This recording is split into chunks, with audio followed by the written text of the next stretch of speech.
اعوذ باللہ من الشیطان الرجیم بسم اللہ الرحمن الرحیم۔ معزز خواتین و حضرات، عزیز طلبہ و طالبات، ڈیلی قرآن کلاس میں آپ سب کو خوش آمدید۔ امید کرتا ہوں آپ سب خیر و عافیت کے ساتھ ہوں گے۔ آج ہم پڑھیں گے سورۃ النساء، پارہ نمبر 5، آیت نمبر 115۔ لفظی ترجمہ سماعت کیجیے گا۔ ومن، اور جو شخص، یشاقیقی، مخالفت کرے، الرسول، رسول کی، من بعدی، بعد اس کے، ما تبینہ، جو روشن ہو گئی، لہو، اس کے لیے، الہدی، ہدایت کی راہ، ویتبع، اور چلے، غیر سبیل المؤمنین، غیرہ کا معنی ہے علاوہ، سبیل کا معنی ہے راستہ، المؤمنین مسلمان، مومنین، غیر سبیل المؤمنین، اس راہ پر جو الگ ہے مسلمانوں کی راہ سے، ویتبع غیر سبیل المؤمنین، مسلمانوں کی، مومنوں کی راہ سے جو راہ الگ ہے وہ اس راہ پر چلے، نولیہ، ہم اسے پھرنے دیں گے، ما، جدھر، تولا، وہ خود پھرا ہے، ونصلیہ، اور ڈال دیں گے اسے، جہنم، جہنم میں، وساعت، اور یہ بہت بری ہے، مصیرن، پلٹنے کی جگہ۔ اس آیت مبارکہ کا گزشتہ آیات کے ساتھ جو ربط اور تعلق ہے وہ یہ ہے، اللہ رب العالمین نے اس آیت کے اندر بھی بنیادی طور پر تیمہ بن عبیرق کی چوری کو ہی موضوع بحث بنایا۔ اللہ رب العالمین نے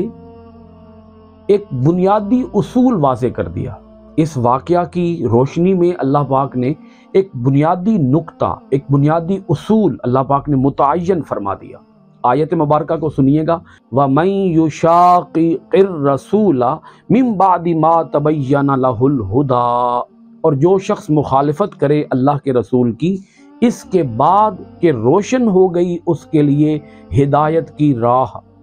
اب یہاں تک آپ سمجھ لیں، تیمہ بن عبیرق جو کہ دعویٰ تو اسلام کا کرتا تھا، پچھلی آیات کے اندر یہ بات تو واضح ہو چکی ہے کہ وہ منافق تھا، منافقت کی وجہ سے ہی وہ چوریاں کرتا تھا، نقب لگاتا تھا۔ اللہ رب العالمین نے ارشاد فرمایا کہ اس نے کلمہ پڑھا، لوگ اسے مسلمان سمجھتے تھے، لوگ اس کے بارے میں یہ گمان رکھتے تھے، پختہ یقین رکھتے تھے کہ وہ شخص مسلمان ہے، وہ مومن ہے۔ تو اللہ پاک نے ارشاد فرمایا کہ جس نے اسلام کا دعویٰ کیا، جس نے لا الہ الا اللہ محمد الرسول اللہ صلی اللہ علیہ وآلہ وسلم پڑھا، اس پر تو ہدایت واضح ہو گئی۔ ہدایت کے واضح ہو جانے کے بعد ہدایت کا نور اس کے دل میں چمکا، مگر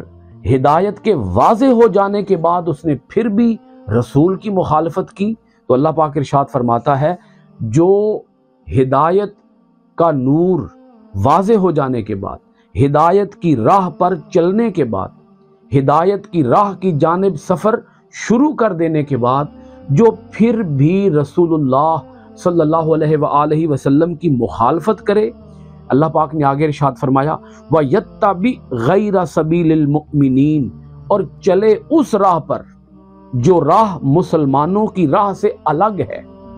اس راہ پر چلے،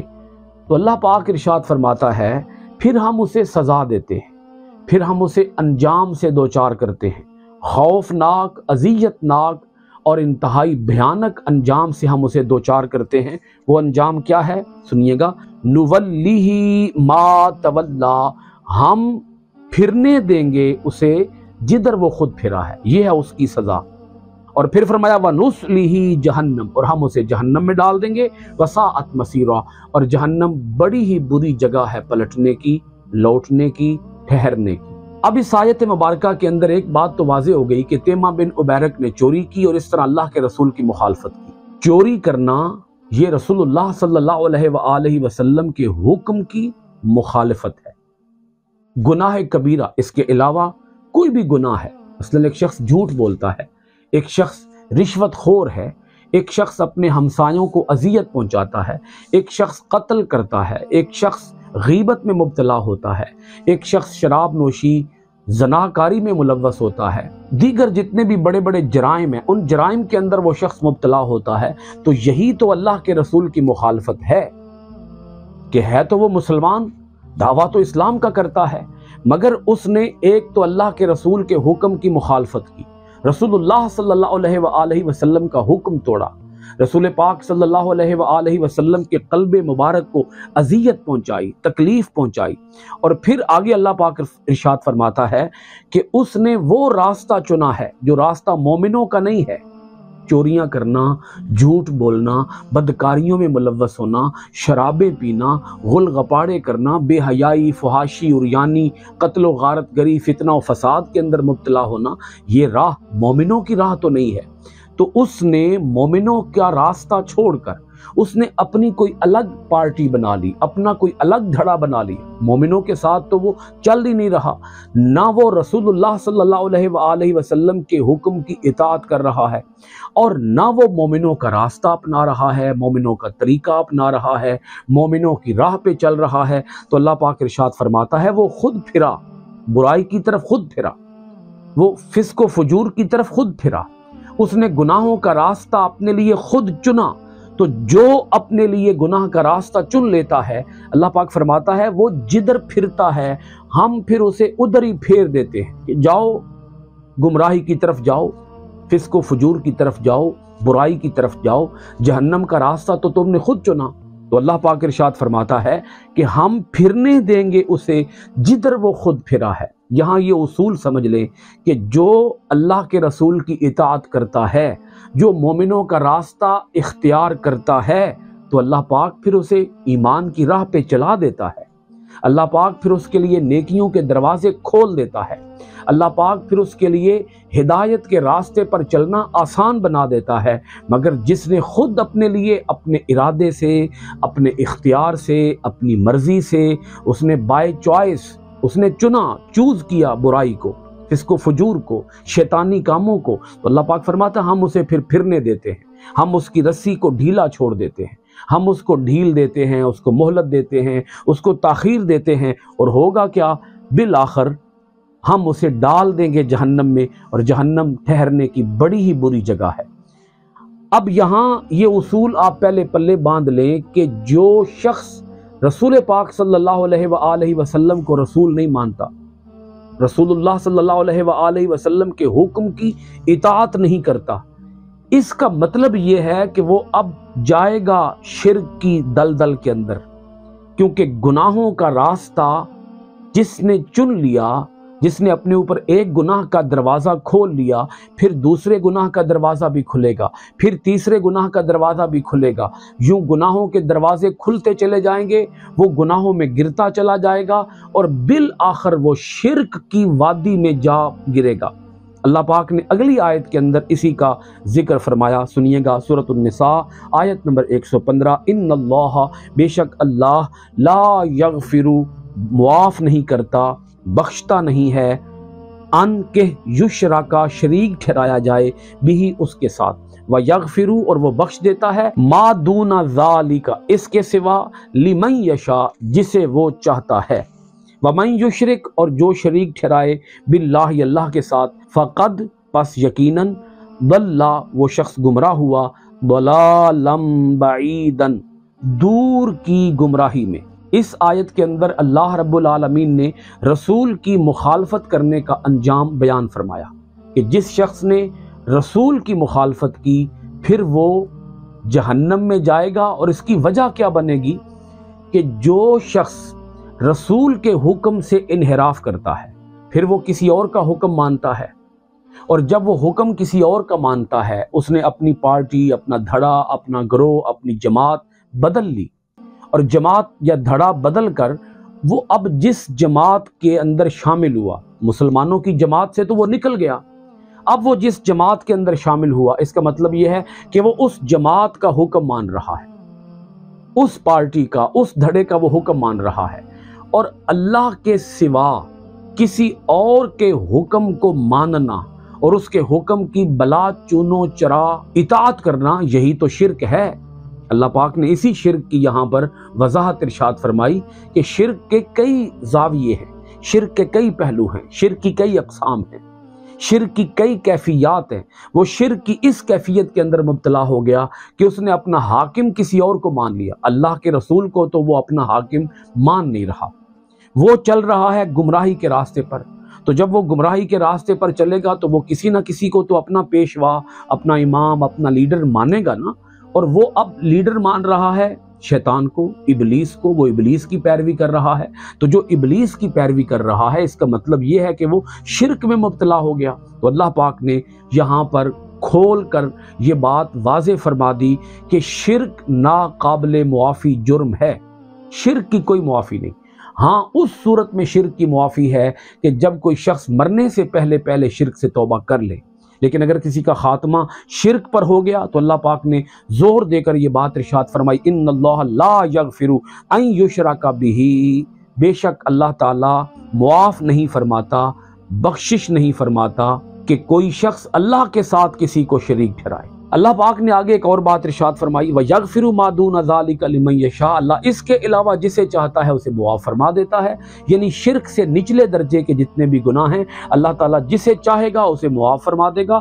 اب یہاں پر اس پہلو کو میں واضح کرنا چاہوں گا کہ وَيَغْفِرُ مَا دُونَ ذَلِكَ لِمَن يَشَاءُ سے کوئی شخص گناہ کو ہلکا بھی نہ سمجھے۔ ہمارے ہاں ایک خرابی کہہ لیں، ایک تباہی کہہ لیں، ایک المیہ کہہ لیں، بنی اسرائیل کی ایک عادت ہے نا، وہ ہمارے اندر بھی پیدا ہو چکی ہے۔ بنی اسرائیل یہ امیدیں اور آسیں لگا کے بیٹھ جاتے تھے کہ جانا تو ہم نے جنت میں ہی ہے، اللہ تعالیٰ ہماری بخشش فرما دے گا، اللہ تعالیٰ ہمیں بخش دے گا۔ جناب حضرت موسیٰ علیہ السلام یا جناب حضرت عیسیٰ علیہ السلام چونکہ اللہ تعالیٰ کے بڑے لاڈلے چہیتے پیغمبر ہیں، اسی لیے وہ حضرت عیسیٰ علیہ السلام کو اللہ تعالیٰ کا بیٹا بھی مانتے تھے اور کہتے تھے کہ اللہ تعالیٰ جو ہے وہ باپ ہے، معاذ اللہ استغفر اللہ، اور حضرت عیسیٰ علیہ السلام ان کے بیٹے ہیں۔ تو جب بیٹا اپنے باپ سے فریاد کرے گا، ہماری سفارش کرے گا، تو باپ تو بخش دے گا، کیونکہ ایسا تو کبھی نہیں ہوتا کہ بیٹا اپنے باپ سے کوئی چیز مانگے اور باپ دینے سے انکار کر دے۔ تو وہ گناہوں کو بڑا ہلکا پھلکا سمجھتے تھے اور ہلکا پھلکا سمجھ کے وہ گناہوں کے اندر مبتلا ہو جاتے تھے۔ آج ہمارے ہاں بھی یہی ستم ہے، یہی المیہ ہے، یہی رونا ہے کہ ہم لوگ گناہوں کو بہت ہلکا پھلکا سمجھتے ہیں۔ یہ بات نوٹ کر لیجئے، دو چیزیں ہیں، ایک ہے فرائض کا ترک اور ایک ہے گناہوں کا ارتکاب۔ یعنی جس طرح فرائض کو ترک کرنا گناہ ہے، گناہ کبیرہ ہے، ایسے ہی معاصی کے اندر، اللہ تعالیٰ کی نافرمانی کے اندر، اللہ تعالیٰ کی مخالفت اور سرکشی کے اندر مبتلا ہونا، اللہ تعالیٰ کے منع کیے ہوئے کاموں کو کرنا، یہ بھی گناہ ہے۔ یہ دونوں جو گناہ ہیں اللہ تعالیٰ جسے چاہے گا اسے معاف فرمائے گا، اگر اللہ تعالیٰ کی چاہت نہیں ہوگی تو پھر بخشش بھی نہیں ہوگی۔ کچھ لوگ یہ عقیدہ اور یہ نظریہ رکھتے ہیں اللہ تعالیٰ بڑا رحمان ہے، بڑا رحیم ہے، وہ بخش دے گا۔ یہ بات سن لیجئے کہ حضور علیہ الصلوۃ والسلام نے مومن کے لیے بھی جہنم کا عذاب بیان فرمایا ہے۔ قرآن مجید کے اندر بھی مومن شخص کے لیے بھی جہنم کا عذاب بیان ہوا ہے۔ یعنی جو شخص مومن ہو اور وہ گناہ کرتا ہو تو اللہ تعالیٰ اگر چاہے گا تو اسے اس کے گناہوں کی سزا دے گا، چاہے گا تو اسے معاف فرما دے گا۔ اب یہ جو پہلو ہے کہ معاف فرما دے گا، یہ تو بات کلیئر ہو گئی، وہ چاہے گا تو معاف فرما دے گا، تو اللہ تعالیٰ پھر اسے جنت میں داخل فرما دے گا۔ اس کے لیے تو معاملہ آسان ہو گیا، معاملہ بالکل اس کے لیے خیر کا ہو گیا۔ لیکن جس شخص کو اللہ تعالیٰ نہیں بخشے گا، اسے گناہوں کی سزا دینا چاہے گا، وہ پھر جائے گا جہنم کے عذاب میں مبتلا ہوگا۔ تو یہاں یہ بات کہنا چاہوں گا کہ کچھ لوگوں نے جہنم کو غسل خانہ سمجھا ہوا ہے، واش روم سمجھا ہوا ہے، ایسے ہی ہمیں نہلا دھلا کے جہنم میں ہمیں جنت کے اندر بھیج دیا جائے گا۔ تو سمجھ لیجئے کہ اگر جہنم کا ایک شعلہ،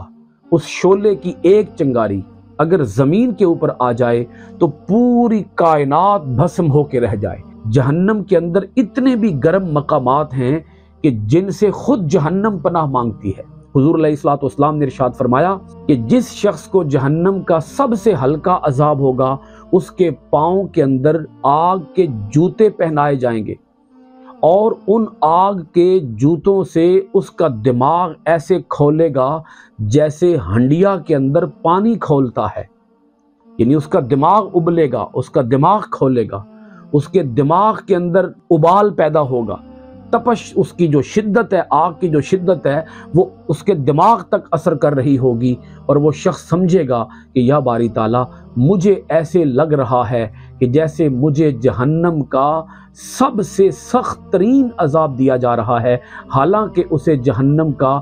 سب سے نچلے درجے کا عذاب دیا جائے گا۔ اللہ رب العالمین نے یہاں یہ بات واضح فرما دی، شرک ناقابل معافی جرم ہے، شرک کے علاوہ جسے اللہ تعالیٰ چاہے گا اسے معاف فرما دے گا، اور یہ بات بھی فرما دی کہ جو اللہ کے ساتھ شرک میں مبتلا ہوتا ہے وہ کسی چھوٹی سی گمراہی میں مبتلا نہیں ہوتا، بلکہ وہ بہت بڑی گمراہی کے اندر مبتلا ہوتا ہے۔ آج کی کلاس سورۃ النساء کی آیت نمبر 116 کے ساتھ ختم کرتے ہیں، اس دعا کے ساتھ کہ اللہ رب العالمین ہمیں اپنے کلام کے اندر گہرا غور و خوض کرنے، اپنی آیتوں کو معنی، ترجمہ، تفسیر و تشریح کے ساتھ پڑھنے، عمل پیرا ہونے، قرآن کے آفاقی پیغام کو دنیا بھر کے اندر عام کرنے کی توفیق خیر عطا فرمائے۔ آپ سب حضرات کا بہت شکریہ۔ السلام علیکم ورحمۃ اللہ وبرکاتہ۔ صلى الله عليه وسلم سيدنا كريم صلى الله عليه وسلم سيدنا كريم صلى الله عليه وسلم سيدنا كريم صلى الله عليه